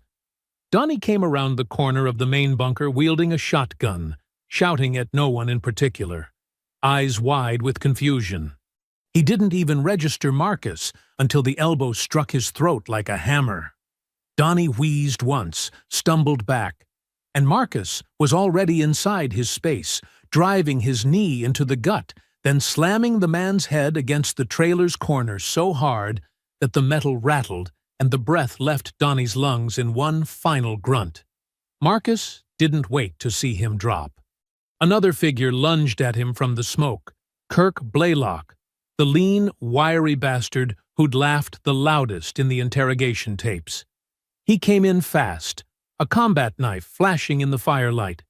Marcus sidestepped the first swing, blocked the second with a forearm that sent white heat through his bones, then countered with a rising palm strike that shattered Blaylock's nose in a burst of red. The man stumbled but didn't fall, slashing wildly as Marcus spun low, caught his wrist, and twisted until the blade clattered to the dirt. They grappled, boots digging into the earth, bodies slamming against the side of a generator that sparked and hissed. Blaylock got in a knee to the ribs that knocked the wind out of Marcus for half a second, but it wasn't enough. Marcus drove a headbutt square into his jaw, then shoved him back and ended it with a strike to the throat that left him gasping, clawing at the air like it could give him back what he'd lost. The noise around them built to a fever pitch. Flares screamed overhead, casting crimson strobe light patterns across the panicked compound. Trucks reversed blindly. One trailer had caught fire and now burned uncontrolled, sending thick smoke rolling through the rally area like the breath of something ancient and vengeful. Through the haze, Marcus saw Tanner Groves, another name, another face from that cursed night, trying to organize a counterformation near the south fence. He was shouting to two others, both with rifles, pointing toward the direction of the explosions. Marcus raised his sidearm and dropped one with a clean shot to the leg. Tanner spun, aimed, but Marcus was already moving, rolling behind a stack of crates and coming up beside the second shooter, disarming him with a brutal arm lock and throwing him to the ground with enough force to crack ribs. The rifle came up again. Marcus fired once, non-lethal. It clipped Tanner in the shoulder, spun him halfway around. He dropped the gun but kept his footing. He raised both hands. "I ain't the one who pulled the trigger," he said, voice hoarse, bleeding from the mouth. "I didn't kill her, man." Marcus stepped forward, close enough to see the fear flare up in the whites of his eyes. He didn't say a word, just punched him, once, hard enough to flatten him. Then the world shifted. A shot cracked through the smoke, close, too close. The round skimmed past Marcus's side, hot and violent, grazing the tactical vest and digging a shallow groove across his ribs. The second shot would have ended it, but it never came, because from somewhere high, somewhere sharp and waiting, Zeke's rifle sang once, a single thunderclap from the ridge. The man who'd lined up the shot on Marcus dropped before his body even realized it was dead. Neck split open, rifle tumbling beside him. The echo of Zeke's rifle cracked through the chaos like a verdict, snapping Marcus from the fog of violence and pain. Amidst the flames, screams, and collapsing bodies, he tasted smoke and iron. His side burned where the bullet had grazed him, but adrenaline carried him forward down the corridor of injured loyalties and broken commands. Every shadow seemed to spin with danger, but every step moved him closer to the bunker where Hawk waited. The militia's compound was designed for defense, not for comfort. Narrow halls with low ceilings, reinforced doors, and angled walls that twisted lines of sight until the bunker felt less like a building and more like a trap. Marcus had studied the blueprints with Zeke under the dull light of the farmhouse. He knew there were at least 3 choke points, 2 sandbagged machine gun nests, and 1 long-dead surveillance room overlooking the internal perimeter. He had the layout mapped in memory, every inch layered with intent. He found the entrance bursting open, splintered wood strewn like breadcrumbs. Inside, the bunker smelled of sweat, diesel, and something darker, a rotting sense of righteousness left to fester underground. The hallway beyond was dimly lit, pencils of light cutting through haze like searching fingers. Marcus kept low, senses flared, breathing in time with the pulse of the compound's heartbeat. Then he saw him. Hawk stood beneath a pale bulb, trousers still dusted with the red clay of the practice field, and sleeves rolled up to reveal thick veins that pulsed with conviction and hate. He wasn't alone. 2 lieutenants flanked him, rifles raised, eyes wide with fear or fanaticism. Marcus couldn't tell which. "Well, if it isn't the avenging angel," Hawk said, his voice steady and cultured, thick southern drawl undiminished by the night's violence. "I expected you'd come for a reckoning. I even hoped you would." Hawk's eyes flicked to his men. "Boys, stay back. Let him bleed first." One of the lieutenants staggered forward, a young man whose face Marcus had seen in interrogation video. Eli Briggs, the kid who had snarled at the gas station, chest puffed out like he was defending a legacy he never earned. He lifted his rifle, fingers slipping onto the trigger. Marcus dove. He tackled Eli into a sandbag wall, rifle clattering down the corridor with a hollow thud. They grappled in tight quarters, Eli's hands clawing for leverage, Marcus's fists stepping in with the speed of training that had been honed in combat zones far different from this one. Marcus struck first, elbow into ribs, forearm against throat, driving the boy backward until he collapsed, gasping and broken. He grabbed the rifle and tossed it down the hall before stepping away, focusing on the man who had lured him here. "Hawk," Marcus said, voice low and roaring with everything he had left after the night's chaos. "This ends now." Hawk's smile didn't falter. "It's only just begun, soldier. I've been building for years. Every bruise, every tear you've inflicted, it just brings me closer." He nodded to the second lieutenant, a tall woman whose eyes burned with fervor. Marla Sable Boone, whose hands had held the binoculars the night Imani died. She lunged, blade in hand. Marcus folded into the strike, caught her arm between his wrist and forearm, twisted hard till cartilage snapped, and dropped the blade with a clatter that echoed too loud in the silence behind them. Sable's scream was soft, but it carried in the bare corridors as she fell and curled into herself. "All clean up," Hawk breathed, stepping closer, the smell of his cologne unsettling enough to coat the fear in Marcus's throat. That photo of Dean Mercer blasted across the signpost. "Are you proud of that, Kane? Proud to hang my boys in the public square? To make murder out of his name and then be celebrated like you're a vigilante hero?" Marcus closed in. He felt flames dancing across his chest where the grazing bullet had burned him. He didn't answer. He just slid on his side foot and struck Hawk in the jaw.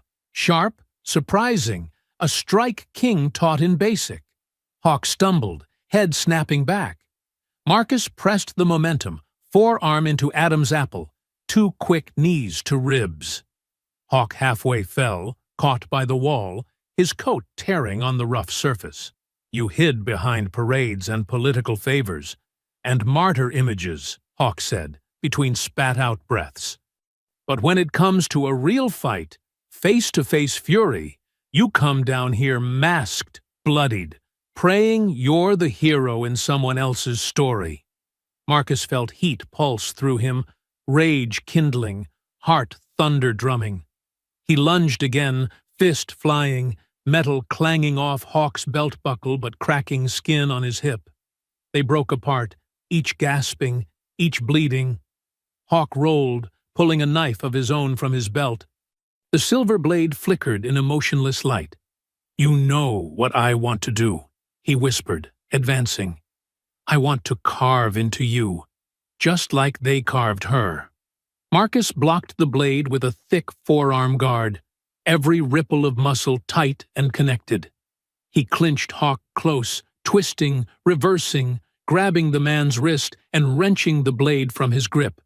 Hawk spat once, blood and pride. "Go ahead," Hawk said, tone shadowed with menace. "Finish it." Marcus stood there, heavy with the fury humming through his limbs, but also aware of every breath, every heartbeat pushing something deeper. Justice. Not vengeance. Not yet. He didn't lower his arm. Instead, he brought his free hand up and struck Hawk straight across the temple with open palm. The blow landed hard, accuracy born of anger riding discipline, and Hawk staggered, stability slipping. There was a moment of stillness between them, winded, eyes locked on shared ruins.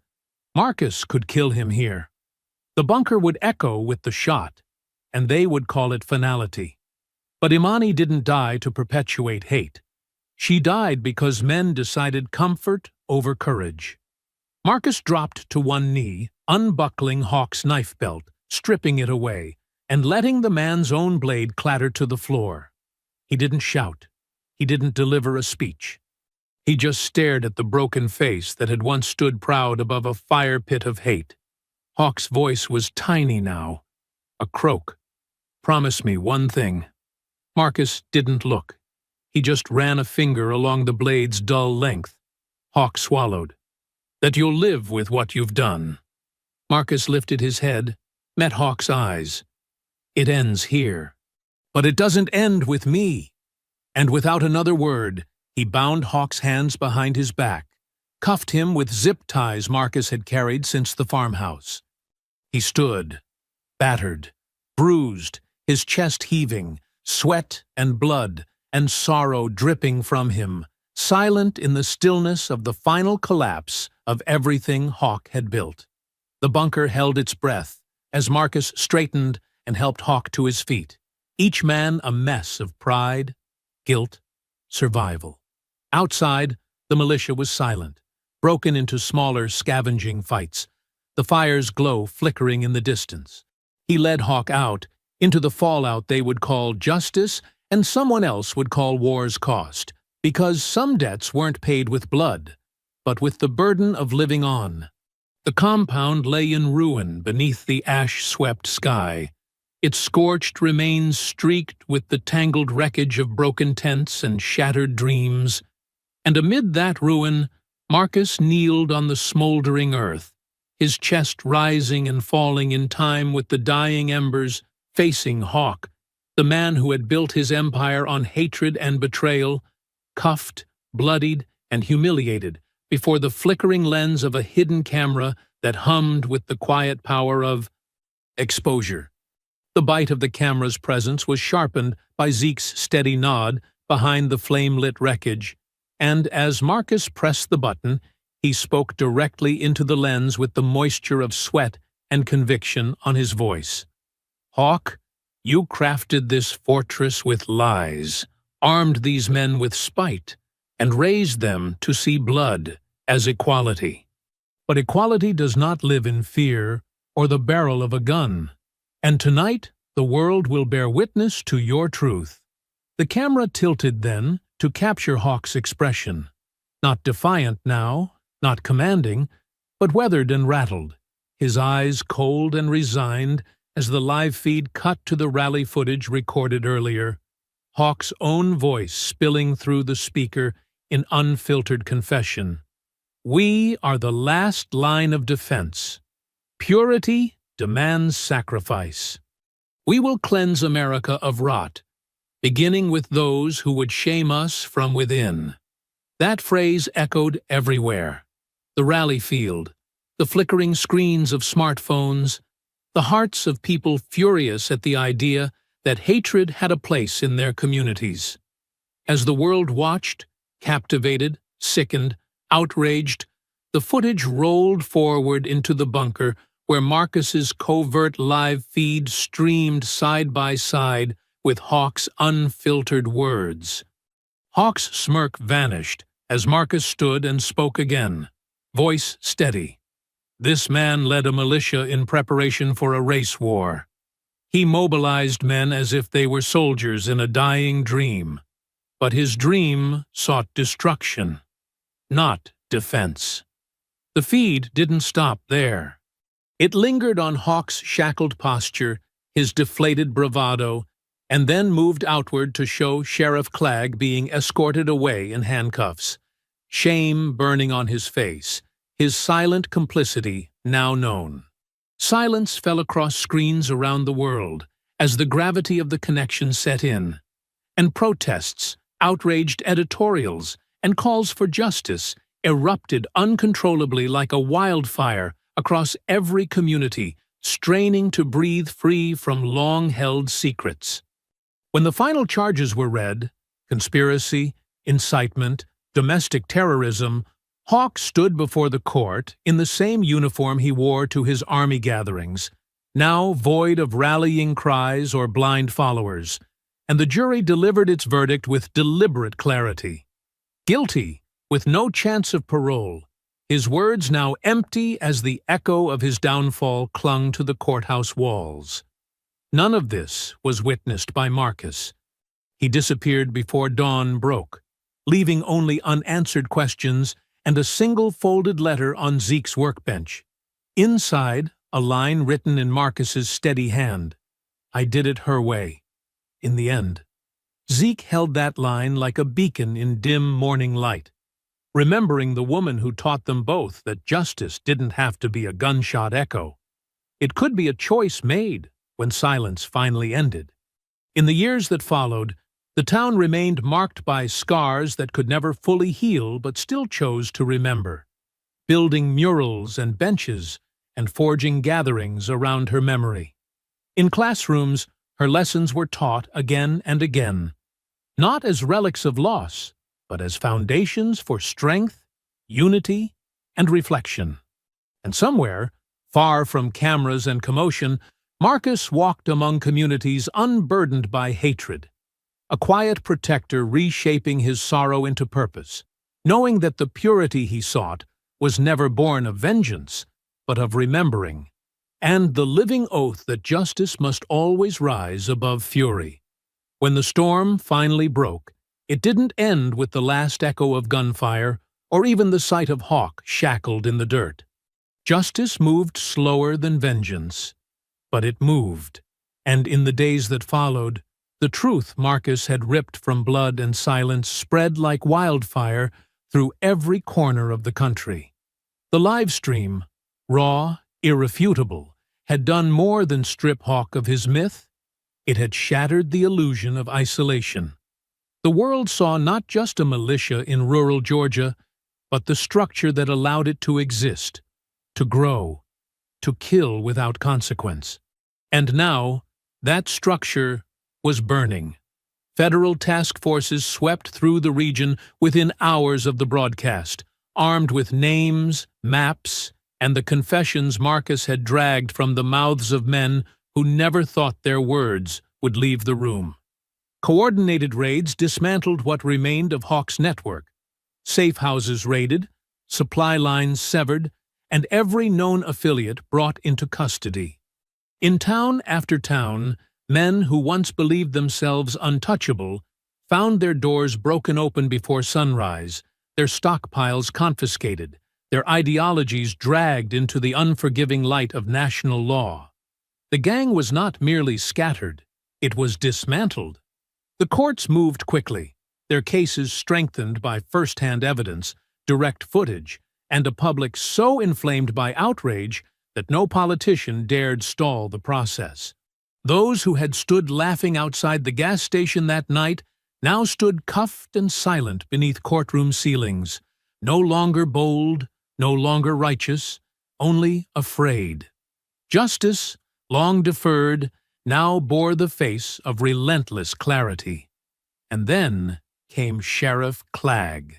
The footage of him shaking Hawk's hand outside the compound rally, grinning, nodding, fully engaged, surfaced within minutes of the stream's end, clipped and shared across social platforms, news cycles, and protest posters.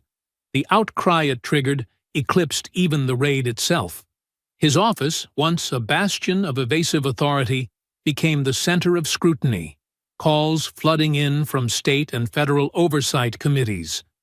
By the end of the week, Clagg stood on the courthouse steps, not to address the people, but to be placed under arrest himself, the badge he once polished, now a tarnished relic in an evidence bag. He didn't speak, not to the press, not to the court, not to the people he'd abandoned. He kept his eyes down as the cuffs locked behind his back, and that, too, was broadcast to the world. And yet, for all the fury and vindication that surged through the town, the man who made it happen had already vanished. Marcus Kane had walked away from the blaze long before the cleanup began, his presence as impossible to trace as it was to deny. 1 minute, he had been there, silent, bruised, burned, but unbowed. And the next, he was gone, leaving no trail behind him except the justice he had forced into motion. He didn't return to the farmhouse. He didn't call Zeke. He didn't leave a statement or a video or a final interview. What he left was felt more than seen. A silence that settled into the edges of the story like the edge of a blade. No one knew where he went. Some said he crossed the southern border and disappeared into jungle terrain. Others swore he joined a veterans' outpost in the Dakotas, working quiet, unnoticed, still watching the world like a man not done protecting it. The truth, like Marcus himself, never offered explanation. Hawk was sentenced 2 months later after a trial that never stood a chance of acquittal. With the video evidence, the digital trail, and the wreckage of the compound catalogued piece by piece, the prosecution built a case so ironclad it became a template for dismantling hate groups across the country. Hawk sat in a federal courtroom dressed in a plain jumpsuit, face half-healed from the beating Marcus had given him, expression dull and absent of the fire he once wielded so easily. He said nothing in his own defense. Not even when they read out the charges, one after another, a litany of violence and conspiracy that painted his legacy in blood and failure. The sentence was swift. Life without parole. Not for glory, not for ideology, but for murder, incitement, and the machinery of hate he had operated like a business. When the gavel dropped, no one applauded. There was only the quiet recognition that something poisonous had finally been named, held accountable, and locked away. The town itself began to change, not immediately and not easily, but change came nonetheless. The scars didn't vanish, nor did the pain. Imani's funeral had planted something deep in the roots of the community, and what followed was more than reform. It was reckoning. New leadership replaced old, young voices, joined school boards and city councils, and a civilian oversight committee took permanent shape within the sheriff's department. Students repainted the mural outside Imani's classroom, adding new hands, black, brown, white, clasped together in silent solidarity, and beneath her portrait were etched the words, "She spoke first, and didn't stop. Justice had come, quietly, completely." And the man who delivered it had become exactly what the world needed him to be, a shadow with purpose, a name carried only in truth, a brother who never stopped listening to the voice that spoke first. I hope you enjoyed that story. Please share it with your friends and subscribe so that you do not miss out on the next one. In the meantime, I have handpicked 2 stories for you that I think you will enjoy. Have a great day.